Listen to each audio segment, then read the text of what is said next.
안녕하십니까. 신의 한수 홍철기입니다. 미래한국당의 비례대표 공천에 대해서 황교안 미래통합당 대표가 경로했다, 이런 보도가 나오고요. 또 구체적으로는 미래통합당의 영입 인재가 포함이 되지 않아서 미래통합당 측이 미래한국당 측에 분노하고 있다, 이런 얘기가 돌고 있는데요. 이에 대해서 황교안 대표가 미래한국당 한성교 대표와는 별 문제가 없다, 잘 봉합이 될 거다, 이런 취지의 얘기를 했다고 합니다. 자세한 내용은 우동균 기자가 황교안 대표의 메시지를 전달하는 역할을 하도록 하겠습니다. 안녕하십니까? 안녕하세요. 예, 지금 말들이 많아요. 어제 비례대표 보도가 나온 후부터 갑자기 미래통합당과 미래한국당 사이가 굉장히 나쁘다, 이런 말들이 나오고 있는데 황교안 대표에 따르면 꼭 그런 건 아니라는 것 같죠? 예, 그렇습니다. 지금 황교안 대표가 오늘 연합뉴스와 인터뷰를 또 가졌고요. 또 문화일보와도 인터뷰한 내용이 지금 속속 소개가 되고 있는데요. 뭐 여러 가지 이야기 했습니다. 지금 이 미래통합당 그리고 미래한국당과 관련해서 지금 공천 논란이 또 이어진 상황 아니겠습니까? 네. 미래통합당 같은 경우는 일부 지역에서 왜 저런 사람이 공천 받을 수 있냐, 뭐 이런 네. 이야기가 있었고, 미래한국당 같은 경우는 기존의 통합당 인재들이 너무 공천에서 배제된 거 아니냐, 예. 뭐 이런 이야기들이 나왔습니다. 여기에 대한 이야기를 제가 쭉 한번 정리하고자 하는데요. 오늘 통합당 대표이자 지금 통합당의 총괄선대위원장을 맡고 있는 황교안 대표가 인터뷰를 가졌습니다. 여기서 일단 그 통합당 공천 이야기를 먼저 언급했어요.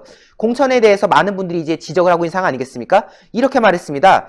전체적으로 혁신 공천이 이루어지긴 했지만 그 채우는 과정에서 약간의 시비들이 지금 생긴 곳들이 여러 곳 있다. 네. 그런 문제가 있는 곳들은 정리를 하고, 그렇게 정리하는 것이 전체 공천에 대한 국민의 평가를 바르게 좋게 하는 길이지 않겠냐라고 해서 지금 일부 논란이 있는 지역에 대해서는 지금 공천을 정리하는 과정이 있을 것이다. 다시 말해서 지금 논란이 되는 지역에 대해서는 뭔가 한번 이 최고위라든가 여러 절차를 거쳐서 그 최홍과 같이 정리하는 작업이 있을 것이다 라는 예고를 황교안 대표가 했다고 말씀드릴 수가 있겠고요.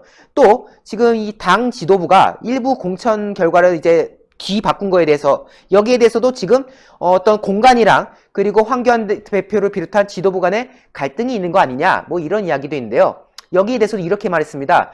공천은 늘 갈등이 있고 이견도 있고 또 안 된 분들을 중심으로는 또 불만도 있을 수 있다. 하지만 그런 것들을 극복해 가면서 이기는 공천으로 가는 과정이지 않겠냐라고 해서 앞으로도 이 조정한 과정에 대해서는 끝까지 나아가겠다라는 이야기를 또 피력했고요. 지금 저희가 또 말씀드리고자 하는 게 이 비례공천 아니겠습니까? 이 비례공천을 까보니까 통합당에서 인재 영입이라고 모셔왔던 분들이 후순위에 있거나 배제가 돼 있는 경우가 지금 너무 많다. 예. 그렇기 때문에 지금 갈등이 있는 거 아니냐? 소위 일부 언론에서 무슨 한성교의 난 이런 말까지 하고 있는데요. 여기에 대해서도 황교안 대표가 입장을 밝혔습니다. 지금 통합당 지도부가 문제 제기를 하고 또 언론 보도에서는 황교안 대표가 보고를 받고 경로를 했다, 분노를 표했다, 이런 지금 말들이 나오는 건데 혹시 갈등에 빠진 것이냐라고 물어보니까 아니, 잘못된 부분들은 다시 살펴봐야 된다라는 뜻에서 언급이 된 것이다. 그리고 이 문제들 잘 해결할 것이다. 한성교 대표와 생각을 같이 하고 있으니까 라고 하면서 본인은 지금 한성교 대표와 같은 뜻을 지금 보여주고 있기 때문에 잘 문제가 될 것이다. 비례 문제는 잘 해결될 것이다. 이런 이야기를 지금 언급한 것이죠. 그러네요. 지금 이 내용만 놓고 본다면은 경로했다라는 거는 전혀 맞지가 않는 상황일 것 같아요. 오히려 한성교 대표와 생각을 같이 하고 있다라는 거니까 봉합의 수준이 아니라 기본적으로 같은 방향을 바라보고 있다, 이런 투의 얘기로 저는 이해가 가거든요. 그렇습니다. 지금 현재 이게 지금 황교안 대표가 분노를 표했다, 지금 난리가 났다, 이런 말도 나오고 있지 않습니까? 물론 지금 인재 영입된 인사들이 지금 많이 빠져 있는 거에 대해서는 아마 당 지도부들이 좀 문제 의식은 가지고는 있는 것 같습니다. 그래서 오후에는 긴급 회동도 열린다, 이런 보도도 지금 이어지고는 있지만은 전반적으로 이것이 극과 극의 어떤 갈등 양상이라든가 그런 것이 아니라 황교안 대표 역시 이 부분에 대해서 살펴는 보자, 이런 지금 입장으로서 지금 언급했다고 하고 있고요. 또 지적한 대로 한성교 대표와 어느 정도 계속 지금 조율을 하고 있는 단계다, 이런 언급도 지금 나온 만큼 앞으로의 사태 지금 어떻게 될지는 좀 더 지켜봐야 되지 않을까라는 생각이 들고 있습니다. 예, 지금 사실 각종 공천에 대해서도 그 외에도 좀 얘기가 나온 게 있죠. 어떤 얘기가 또 나왔나요? 홍준표 대표 관련된 얘기도 살짝 나온 것 같던데. 네, 그렇습니다. 지금 홍준표 전 대표 같은 경우는 수성을 지역에 무소속 출마를 하겠다라고 선언한 상태지 않겠습니까? 또 이 공천에 대해서 시정을 요구하는 과정에서 또 약간 설왕설래가 오가는 그런 부분도 있었는데요. 여기에 대해서 황교안 대표는 이렇게 말합니다. 지금 일각에서는 잠재적 대권 경쟁자이기 때문에 홍준표를 컷오프한 것이냐 뭐 이런 지금 말들이 나온다. 예. 여기에 대해서 물어보니까 경쟁자를 치고 깎아내리는 것은 정말 하책이다. 아. 전혀 그러한 것이 아니다. 그렇죠. 라는 입장을 이제 밝혔다라는 소식도 지금 이어지고 있습니다. 예, 지금 보면은 이런 얘기가 나오고 있어요. 제가 지금 보도를 좀 찾아봤는데 공병호 위원장은 이런 얘기를 했네요. 통합당 영입 인재에 포함을 원했다면은 나를 공관위원장으로 인선해서는 안 됐어야 된다라는 얘기를 하고 있어요. 통합당의 인재를 보는 눈과 나의 인재를 보는 눈이 다를 수밖에 없다. 그리고 언론 발표가 된 후에 황교안 대표가 그 리스트 있지 않습니까? 예, 비례대표 리스트를 보고받은 것은 정상적인 절차다라고 얘기하고 한성교 대표도 그 이후에 보고받은 것이다. 마찬가지다. 이런 얘기를 했었습니다. 그러니까 공병호 위원장 같은 경우는 절차적인 문제가 없고 본인은 본인으로서 공관위원장의 역할을 한 것이다. 이런 취지의 얘기를 했습니다. 또한 한성교 대표 같은 경우도 지금 인터뷰를 했는데요. 일단 기본적으로 황교안 대표는 한성교 대표와 뜻이 같다라고 얘기를 했으니까요. 이 부분에 대해서도 좀 잘 살펴봐야 될 것 같은 게 한성교 대표는 이렇게 얘기하네요. 내 임기가 2달 반 남았는데 무슨 미련이 있겠느냐. 사천 안 한다라고 얘기를 하면서요. 상위권에 추천된 인재들을 보라. 조태용 차관도 정치권에 꼭 필요한 인물이다.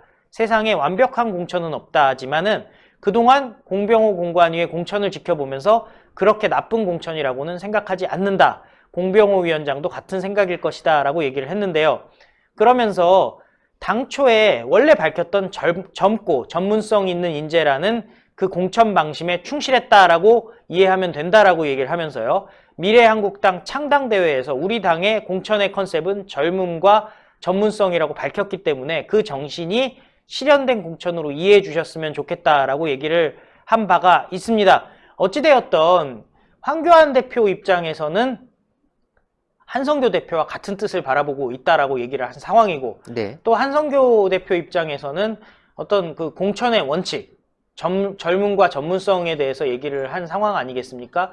이런 상황에서 어찌되었던 황교안 대표 입장에서는 선거를 승리해야 되잖아요. 대승적으로 승리해야 되고 그런 입장에서 그간에 김용호 공관위원장과의 있었던 공천 잡음도 기본적인 틀에서는 인정해주는 걸로 봉합을 해서 갔고 또 이번 상황도 비례대표 같은 경우도 큰 틀에서는 같이 간다라는 뜻 아닐까요?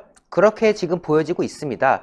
결국 우리가 지금 여러 가지 공천 잡음에 대해서 언급을 하고 있지만은 우리가 지금 이 공천하는 과정의 목표가 무엇이겠습니까? 결국 총선에서 압승을 해야 된다. 그 예. 대의를 가지고 지금 나아가는 과정 아니겠습니까? 실제로 황교안 대표는 다른 언론과의 인터뷰에서 또 이렇게 말했다고 해요. 지금 뭐 김용호 위원장이 뭐 백석을 언급했던 거에 대해서 많은 분들이 지적하는데 본인은 이렇게 얘기했어요. 과반 확보해야 된다. 21대 국회는 이 정부가 망쳐놓은 폭정을 되돌려 놓고 무너진 경제를 살리고 안보를 지키는 국회로 우리가 가야 되지 않겠냐. 그러려면 미래통합당과 그 비례정당이 합쳐져서 과반을 확보해야 된다. 그것이 1차 목표다라고 얘기했고요. 그러면은 이제 기자가 이렇게 물었거든요. 그 총선에서 과반 못 얻거나 제1당 안 되면 어떻게 할 거냐라고 물어보니까 택돔 소리. 원내 1당 되게 할 거다. 와. 2단계, 3단계 목표 낮출 것도 없다. 반드시 1당이 돼야 되고 국민을 지키기 위해서라도 우리가 1당을 만들어야 된다. 절대 다수 반은 넘게 만들 것이다 라는 지금 포부가 이어지는 상황 아니겠습니까? 뭐 지금 비례 공천 그리고 지역구 공천 여러 이야기 있지만요. 우리는 단결해야 됩니다. 단결해서요. 제1당을 만들어내고 과반을 만들어내는 그 과정으로 우리가 나아가야 될 것 같다라는 이야기를 좀 마지막으로 전달드리고 싶고요. 또 황교안 대표, 당 지도부, 그리고 공관위, 그리고 미래한국당의 또 공관위, 또 여러 가지 지금 말들이 있지만은 결국 모두가 잘 해결돼가지고 총선 승리로 가는 과정으로 갈 수 있지 않을까라는 기대를 좀 가져보겠습니다. 예, 오늘 말씀 감사했습니다. 네. 예, 그렇습니다. 예, 김용호 위원장은 백석, 그리고 황교안 대표는 과반. 벌써 그릇이 다르죠. 어쩔 수가 없습니다. 과반 못하면은 공수처법 돌려놓을 수가 없습니다. 예, 소위 말하는 4+1의 폭정 막을 수가 없습니다. 문재인 정권 폭정 막을 수가 없습니다.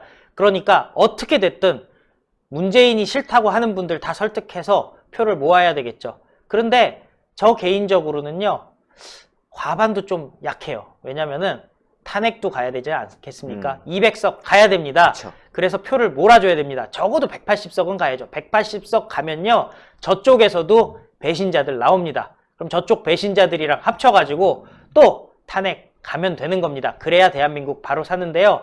예, 신의 한 수, 여러 가지 설왕설래들 있는 와중에서도 중심을 지켜서 갑니다. 그러니까 여러분들 신의 한 수 많이 응원해 주시고요. 또 미래통합당, 그리고 미래한국당, 그 외에 자유우파 정당 및 세력들 다 응원해 주십시오. 다 합쳐서 200석 만들면 되는 겁니다.